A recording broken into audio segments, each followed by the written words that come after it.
पिता के मरण के निमित्त शोक को त्याग करके, शोक करने की आवश्यकता नहीं है क्योंकि जो आया है वो जाएगा, इसलिए शोक का त्याग करके बांधवों से युक्त हो करके, जो बंधु बांधव हों उनके साथ बांधवों से युक्त हो करके पाप दूर करने के लिए मुंडन करावे। यदि जिस पुत्र ने माता और पिता के मरण समय में मुंडन नहीं कराया उसको माता पिता की सदगति करने वाला न समझें,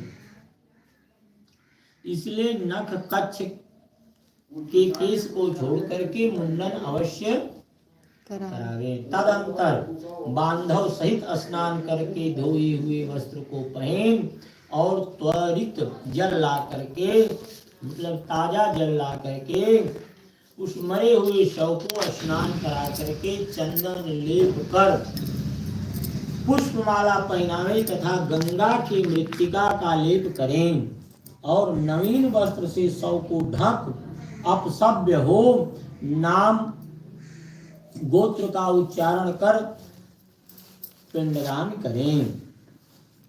मृत स्थान में पिंड 100 नाम से देवें। जहाँ वो जीव शरीर छोड़ा है वहाँ प्रथम पिंड जो है 100 नाम से देवें।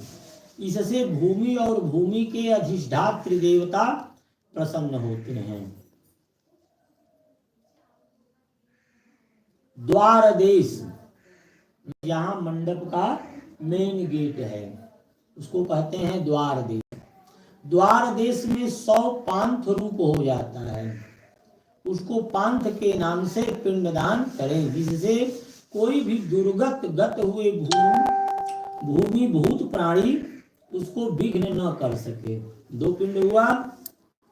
तदंतर पीछे पुत्रादि स्त्रियां आदि प्रदक्षिणा कर, प्रदक्षिणा देके तब प्रथम पुत्र कंधा देवे, बाद दूसरे बंधु बांधव सब एकत्र होकर के कंधा देवे उठावे। ऐसे पुत्र पिता का शव कंधे पर रख श्मशान में ले जाते हैं। पुत्रों को पद पद में अश्वमेध यज्ञ का फल प्राप्त होता है। पिता ने पुत्र को कंधे पर, पीठ पर, गोद में चढ़ा आदि उस पिंड को भोग करके प्रेत के शरीर को किसी प्रकार का कष्ट नहीं देते। जो विश्राम पंड नहीं देते हैं तो प्रेत का मांस भक्षण कर जाते हैं। उस जीव का जो है मांस जो रास्ते में गत वायु रूप प्रेत हैं वो भक्षण कर जाते हैं, इसलिए पिंड अवश्य देवें।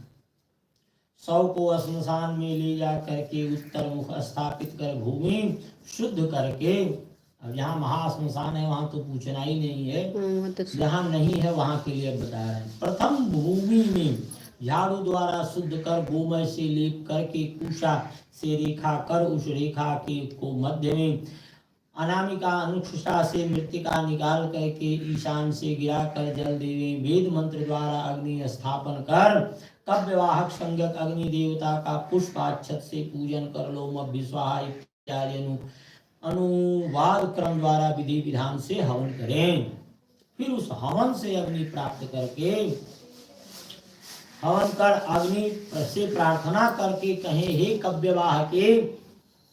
कव्यवाहक संगक अग्नि, तुम पंच महाभूत देह को धारण करने वाले हो तथा संसार के कारण और पालक हो, इसलिए स्वर्ग आदि को प्राप्त कराओ। इसको उस जीव को इस तरह अग्नि की प्रार्थना कर वहां चंदन, तुलसी, पलाश, पीपल आदि की लकड़ी की चिता करें। उस चिता पर प्रेत को ला करके प्रथम पिंड चिता में, द्वितीय पिंड शव के हाथ में, हे गरुड़ यह पिंड प्रेत के नाम से देवे। और सपिंडन श्राद्ध के पहले अर्थात 12वें दिन के पहले, सपिंडन श्राद्ध के पहले जो कुछ भी कर